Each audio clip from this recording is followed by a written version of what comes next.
Fernando é o dono de tudo isso aqui. Entra aí, Fernando. Boa noite, Marise. Não precisa Tudo bom? nem de Como é que convite, você né? Tá em casa, obrigada Legal. pelo Seja seu tempo. bem-vinda. E por dividir, compartilhar as suas famosas histórias com a gente. Vamos lá. E o assunto hoje não é diferente, e eu tenho uma pessoa especial, como eu já apresentei para vocês, e que tem uma vida parecida com a minha, parecida com a sua. É uma pessoa que trabalha, que tem o seu business, que tem conta para pagar, que tem filhos, que tem casa, que corre atrás da vida, como eu corro, como você certamente corre. Mas a diferença entre eu, o Fernando e vocês, talvez, é exatamente a forma de lidar com o problema. Vocês perceberam que ele sorriu? Eu estaria aqui... minha irmã também, que é casada com ele. A gente tenta passar um pano, mas a verdade é que o entendimento e a forma com que a gente convive com problemas, e agora a gente vai falar de saúde, já que eu sou médica e a gente está falando de condições clínicas, crônicas e que são altamente impactadas pelo estilo de vida, pela alimentação. E eu me alimento, você também. E a muito gente bem. tem aqui várias tentações, inclusive. E a gente vai abordar temas bem interessantes. Porque para mim, café à noite, ok. Muito café à noite talvez não seja ok. Para o Fernando, ok, totalmente. Agora para o Henrique, não dorme. Então cada um é um. Então não tem ninguém melhor ou não tem pior. E esse só foi um exemplozinho, porque a gente vai tomar um café juntos e tá aqui olhando para sanduichinhos e tudo mais. Pode servir um café, Pode então. servir. Vamos, já coloquei um. Você já colocou? Já. Pode só fechar aqui. É você que é Então vamos lá. o tomar um produtor do cafezinho. café. Então é isso. Dá para perceber com esse exemplo aqui que horas são? É de noite. Dá para ver que é de noite. E ok, para ele, a escolha é dele. E se eu estou falando de escolhas, e se eu estou falando de saúde, e se eu estou falando de condições clínicas, eu também estou falando de mim, da minha idade, do meu momento e do momento do Fernando, que a gente está muito parecido em idade e momento em que a gente começa a ter doencinhas, condições clínicas, um pouco de dificuldade que todos nós teremos em algum momento da vida. E o interessante, o que eu quero mostrar é o quanto a conduta, o entendimento, a reação diante de uma nova condição, ela faz toda a diferença, mas muita mesmo. Isso muito pouco se fala. Então, Fernando, Vamos lá. posso falar de você um pouco? Fica à vontade, Eu Marise. posso falar que recentemente, ou poucos anos atrás, você teve alguns diagnósticos ou algumas condições que te surpreenderam? Eu acho que há uns 6 anos atrás eu descobri que eu tinha diabetes. Fazendo os check-ups que eu faço anualmente, descobri a diabetes. Passou uns 3 anos, descobri que eu tinha uma hérnia de hiato e tenho triglicérides alto, né? Triglicérides. Ele é bem altinho, Dislipidemia. né? E isso é bem interessante também, porque eu não estou aqui definitivamente para discutir as condições clínicas do Fernando. Tampouco analisá-las ou falar das minhas, mas sim lembrar que nós estamos aqui num momento muito próximo de idade e de genética, de estilo de vida, 58 e 60 anos, as coisas estão chegando e vão chegar para todo mundo. E ele já falou aqui para a gente algumas coisas. E a gente não vai discutir este assunto, mas a forma com que o Fernando lida com esse tipo de assunto. Posso usar um dos exemplos que você deu? Fica à vontade. Diabetes. O Fernando tem um histórico familiar, genético, de uma mãe que tem diabetes, que lida com isso. Como eu tive também um pai que, então, portanto, a gente sabe que geneticamente a gente tem uma tendência maior. Isso não é assertivo, mas é sempre bom pensar nisso. Portanto, estilo de vida e que não envolva comidas muito açucaradas, né, com muita glicose, ou atividades físicas são bem-vindas, ou uma vida ali sedentária não é bem-vindo, e não é o caso dele. É um corre para lá, um corre para cá, porém, não é um estilo de vida atual, meu, dele, de vocês, que permite que a gente tenha uma regularidade, que a gente tenha um cardápio muito balanceado, e por melhor que se coma e ele para comer, diferente às vezes de mim, então A ideia é discutir atitude. E a ideia é discutir, será que eu passei o dia todo, hoje, por exemplo, eu nem lembro se eu comi, isso aí é bom? Vai me ajudar em alguma coisa? O Fernando consegue parar. Ele almoça. Então são decisões e são escolhas. E quando a gente fala em decisões e escolhas, conta pra mim como você lida desde que você teve a informação de que a sua glicemia estava aumentada, conhecendo a história. Primeiramente, é a aceitação da doença. Ela é inevitável. Sabemos, eu sei, tenho consciência que eu vou morrer com essa doença, uma vez que ainda não foi descoberta a cura dela. Então temos que combatê-la da maneira melhor e mais leve possível. Controlar a alimentação, obviamente medicamento quando necessário. Eu vou te contar um detalhe. Eu retornei ao médico e perguntei para ele, doutor, será que eu poderia suspender esse medicamento e optar pela ginástica? Ele falou assim, vamos fazer um teste, 30 dias. Se não cair sua glicemia nem nada, tá feito. Por incrível que pareça, deu certo. Eu fiquei mais uns 2 anos sem tomar medicamento, sempre fazendo ginástica. Acontece que a idade vai chegando, a gente vai ficando preguiçoso e a atividade física vai diminuindo. Soma com trabalho, com uma série de coisas. Então, tive que retomar o medicamento.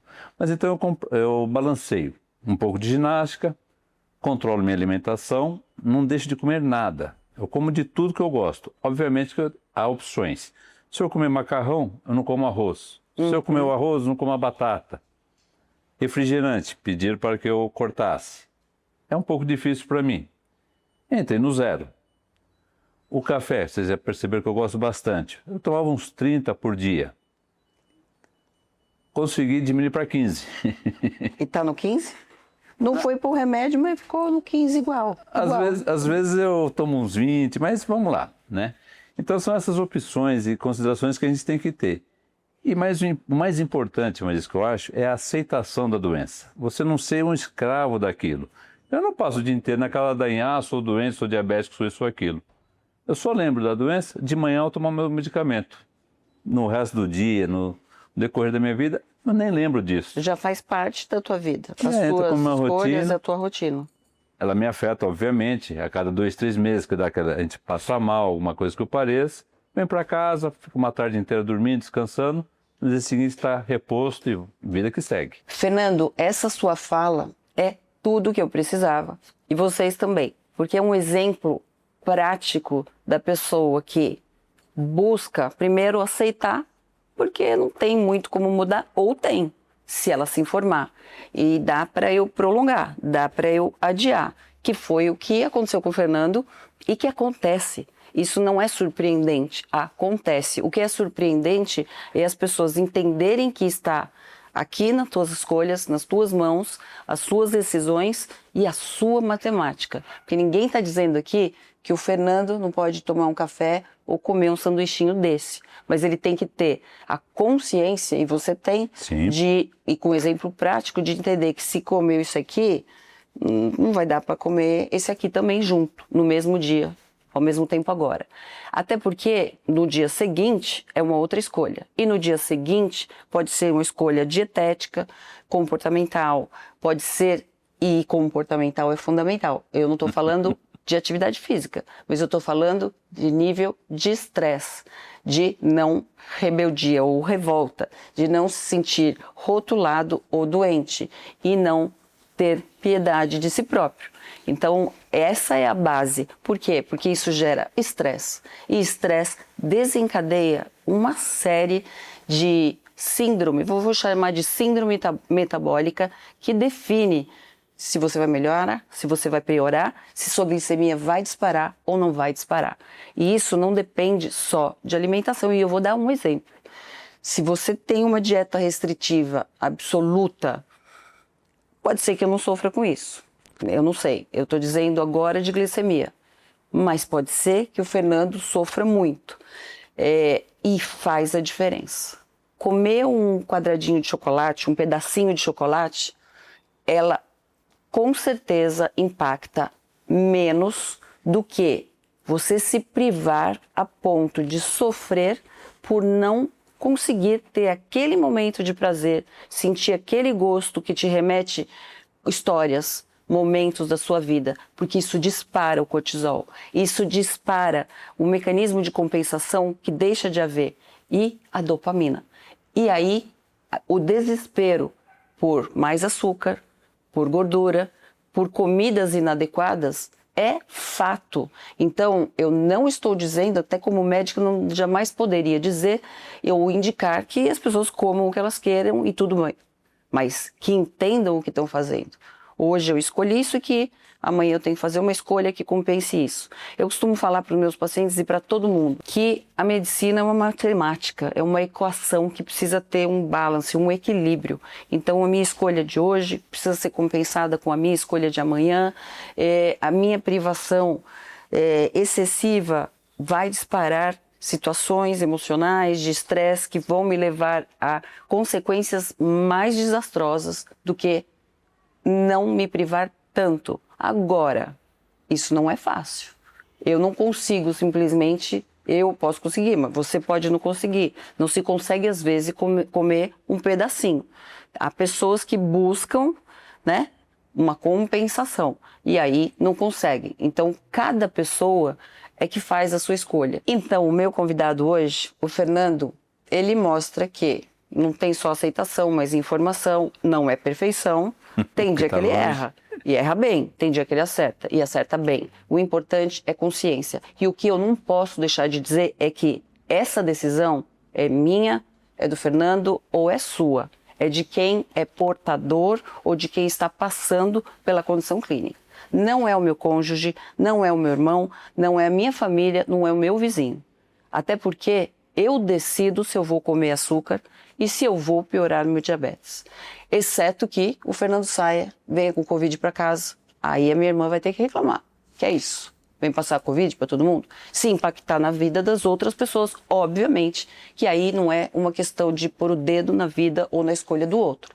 Mas, do ponto de vista clínico, eu posso e tenho autonomia para decidir o que eu vou fazer com a minha condição.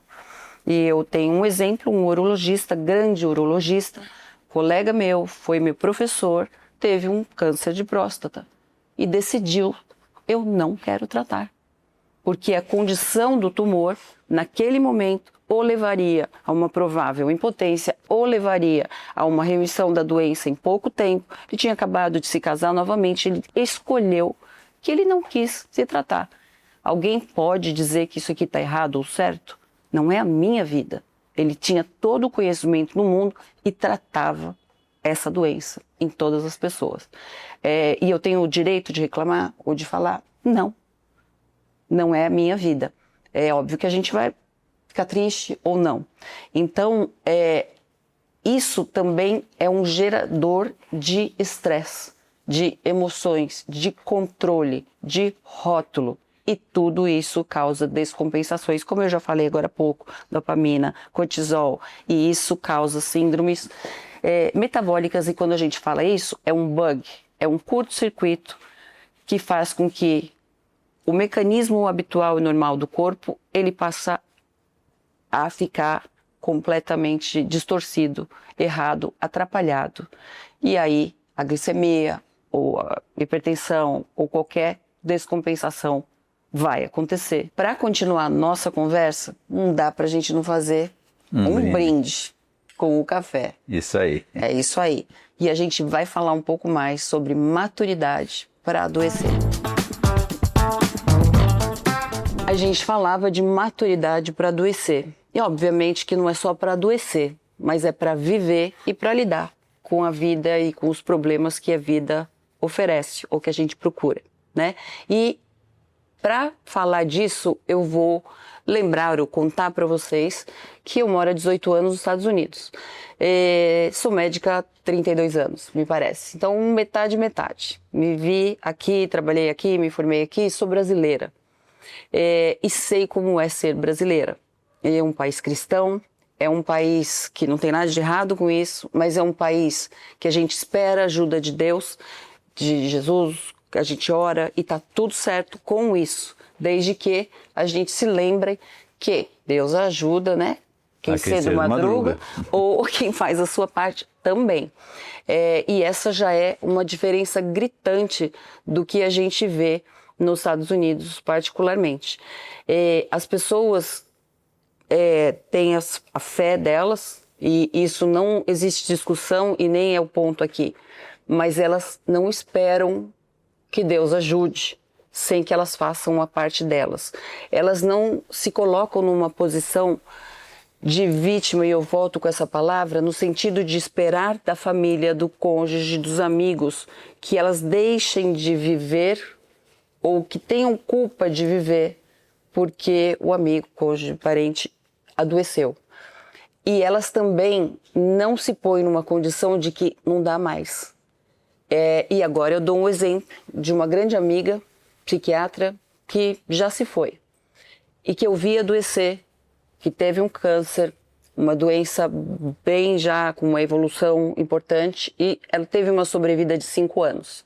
Eu a acompanhei, eu dei a ela suporte como amiga, eu não deixei de viver. Como outros amigos, eu estive com ela em algumas sessões de quimioterapia, e ainda que nós estivéssemos lá, ainda que isso seja muito difícil, ela foi operada, no dia seguinte ela estava atendendo os pacientes dela. As pessoas não se entregam da forma que os imaturos, e eu me incluo nisso, se entregam. A gente sente pena de nós mesmos. E para que eu estou falando tudo isso? O problema é de cada um, mas não é assim.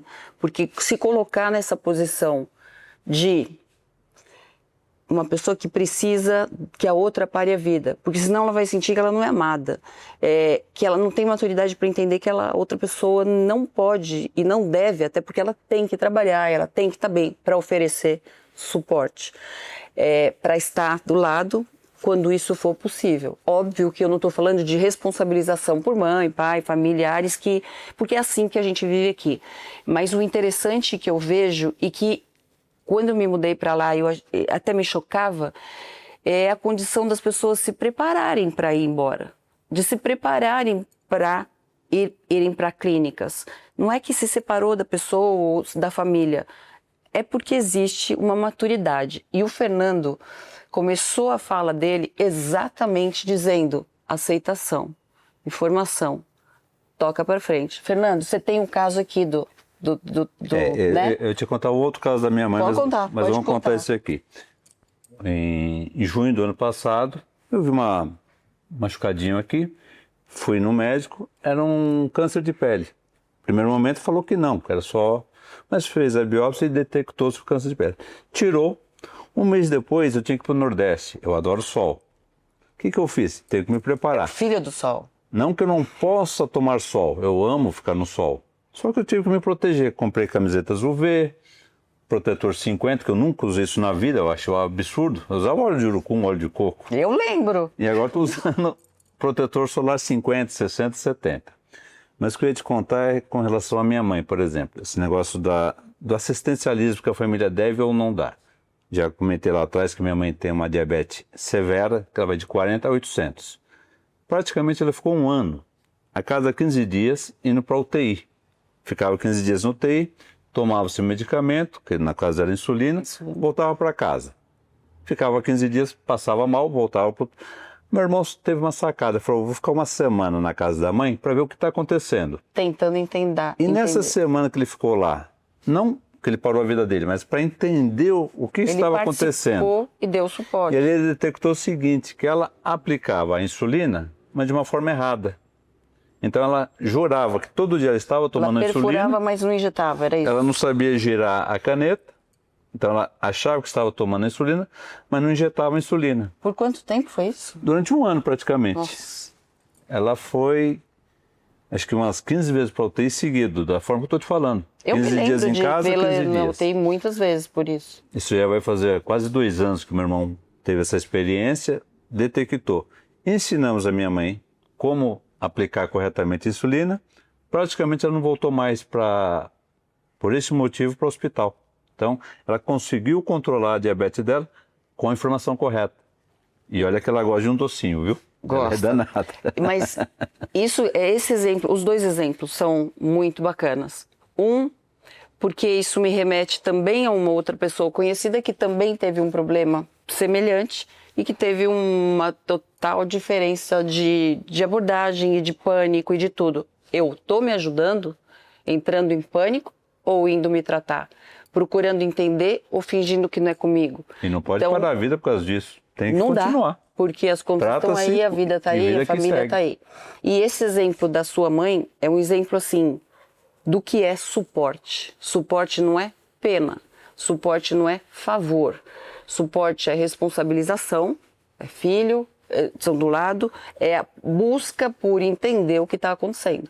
E isso só vai acontecer se você estiver do lado, se você estiver observando, se vocês conversarem, é o que você falou, ele não parou de viver, continua trabalhando, tem família e tudo. Ele, naquele momento, ele parou e falou, eu preciso entender isso aqui. Porque a vida que ela estava vivendo também não permitia que vocês tivessem uma vida Também não, porque de nós tínhamos que acompanhá-los na UTI, então... E tudo isso impacta nas escolhas. E tudo isso impacta porque a gente fala de comer, de se alimentar, e a gente está falando de uma pessoa que gosta de doce, faz o seu melhor, mas ela tinha uma outra condição, né, comportamental, de Agora ela até que conseguir... mudou, por consciência própria dela. Então ela viu que se ela continuasse aquela batida de comer doce, teria talvez não estaria forma. aqui hoje. Eu lembro que Aí ela percebeu tinha um isso outro, tudo, então ela foi na endócrino e agora está Então maneirando. é melhor... Não que ela parou de comer doce, mas ela está tentando bastante. fazer o cálculo dela. Então é Isso. bem melhor e sempre encarar, entender, se tratar e não esperar. Muito menos se chatear, porque você espera que a pessoa se chateie, entristeça, pare a vida e chore por você. Essa é uma coisa que eu faço. É uma coisa que talvez eu espere. E essa também sou eu. Então eu não estou aqui criticando a gente, só dizendo, a gente tem muito para crescer. Eu estou falando de maturidade para viver, para lidar com a doença, adoecer.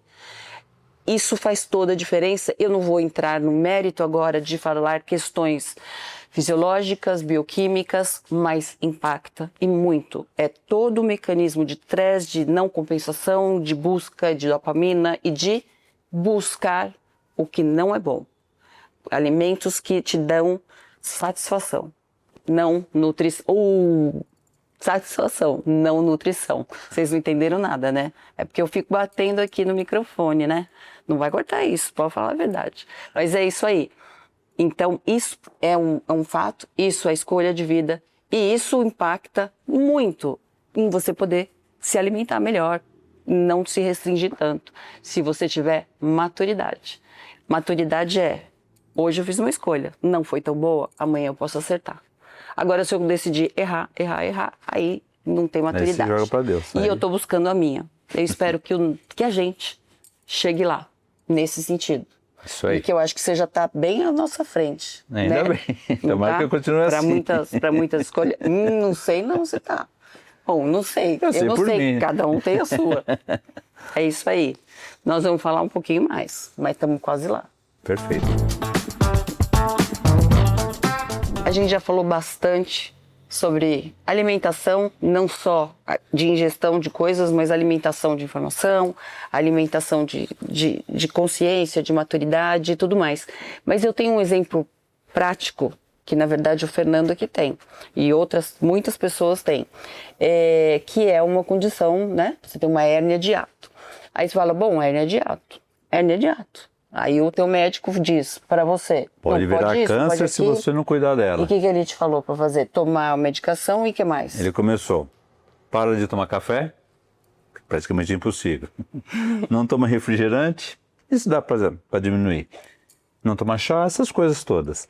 Mas na realidade, você tem que se adaptar com essa doença. Então, por exemplo, você vai jantar, não janta e vai deitar. Porque você sabe que aquilo vai dar o refluxo, vai te dar aquela azia, que você vai morrer com aquilo. Parece um dragão aqui dentro, Você né? perguntou, ele te explicou o porquê de refrigerante, porquê de café, Explicou disso então tudo. você entendeu. Sim, então Não foi uma ordem, foi uma compreensão. Ele deu uma dica. Fernando, se você não quiser piorar da sua situação, siga isso, isso, isso. Aí, no meu entender, eu escolho dentro daquilo que mais me apetece. Mais uma vez, não vou deixar de tomar café, que é uma coisa que eu adoro. Então, tomamos o café em menor quantidade. não tem horário para mim de tomar o café. Eu posso tomar café meia-noite, 10 da manhã, 1 da manhã, a hora que for, não me altera em nada, né? Mas eu não posso, por exemplo, jantar muito tarde e deitar. Isso para mim é fatal, isso me acaba, né? Então, mas são esse conhecimento que a gente tem da doença e escolher como viver e se adaptar com ela. Se você se entregar para qualquer doença, você vai ficar depressivo, vai ficar chato. Então, ou o copo está meio cheio ou meio vazio. Para mim, ele está sempre meio cheio. É sempre melhor É o sempre meio cheio, né? Se esforçar para isso. E esse é um Então, exemplo essa leveza fantástico. ajuda a gente a tratar e aceitar qualquer doença. E lidar Eu com acredito ela, nisso. encará-la. Que você vai numa boa, assim. E esses exemplos de tratamento que foi dado para você, hérnia de hiato, leva a uma consequência que é o refluxo gastroesofágico. O refluxo do ácido do estômago que vem para o esôfago acaba mudando o epitélio, ou o tecido que tem no esôfago. E aí provoca uma condição que chama condição ou doença de Barré, esôfago de Barré, que é uma doença pré-maligna, que é uma condição que pode evoluir para uma neoplasia, para um câncer. Por um câncer. Isso é importante saber, conhecer. E o que ele falou? E eu perguntei. Ele falou para não tomar refrigerante, café, provavelmente condimentos, não comer. Condimentos, com certeza. Não comer muito de uma vez. Não comer muito, por exemplo, o médico falou isso. Eu, como não sou de comer muita quantidade, Não é seu então algumas perfil coisas também. que a gente acaba esquecendo que foi dada essa informação. Mas como o meu hábito não é de comer em quantidades Não é grandes, alguma coisa então, que você precisa também fixar, porque não é seu perfil. porque não é meu né? perfil, De não me exagero. atrapalha isso. Então, Mas é fundamental você mas entender foi falado por que isso. falaram para você isso. isso, correto. E falar para vocês, se você entender o mecanismo para retornar, enfim, para ter o refluxo, para evoluir para o esôfago de Barré, para ter uma doença que pode vir a ser maligna, não por medo, não porque te deram uma ordem. E quando a gente falou no começo de ordem, do vizinho, do amigo, do cônjuge, e etc., também pode ser do médico, que Da tem que informação explicar. popular. Você também tem que ter a iniciativa de perguntar, porque ela deixa de ser uma ordem, ela passa a ser uma compreensão. Então, obviamente que você não precisa parar de comer, mas comer fracionadamente. Obviamente que você pode deitar e dormir, só que não imediatamente após encher o seu refeição. estômago e comer muito ou comer de uma forma inadequada. Então, não são proibições, mas são escolhas, mas escolhas baseadas no que você está entendendo. Um simples desenho do estômago e do esôfago e do diafragma, falar, ó, tá vendo? Tá largado aqui. Portanto, seu estômago está aqui. Você não precisa nem decorar ou se lembrar de todas as orientações. É só pensar um pouquinho. Então, esse tipo de conduta do médico, do paciente, da gente, em procurar entender e não obedecer ordens só, pura e tão somente, isso ajuda muito no nível de estresse, de evolução de doença, de controle da doença e de não ter o processo, por exemplo, E foi no mais desenho evoluído. mesmo que ele fez. Não é? Ao desenhar e me mostrar, Hora que ele entendi desenhou, na hora o que faz era. sentido para você plantar Faz total. bananeira ou deitar imediatamente após comer? Né? Ou tomar coisas que vão... Vai dar errado, não tem Então, jeito. a mensagem é, sigam um modelo de pessoas que buscam compreender, que buscam encarar, ter maturidade, seguir baseado no entendimento. E entendam definitivamente que escolhas são feitas todos os dias. Não se culpem porque você falhou naquele dia. Porque todo mundo tem desejo, todo mundo quer comer um brigadeiro, um docinho. Agora, assuma as consequências. Não corra atrás de mim para eu resolver o seu problema. É só isso. Fernando, Assuma o muito BO. obrigada. Eu que agradeço, Especialmente Marisa. obrigada por você expor condições clínicas, né? Com risco de rotularem. Então eu agradeço muito por tudo, por todas as histórias e pela conversa. Sem problema. E continue assim, modelo. Prazer foi meu. Obrigado.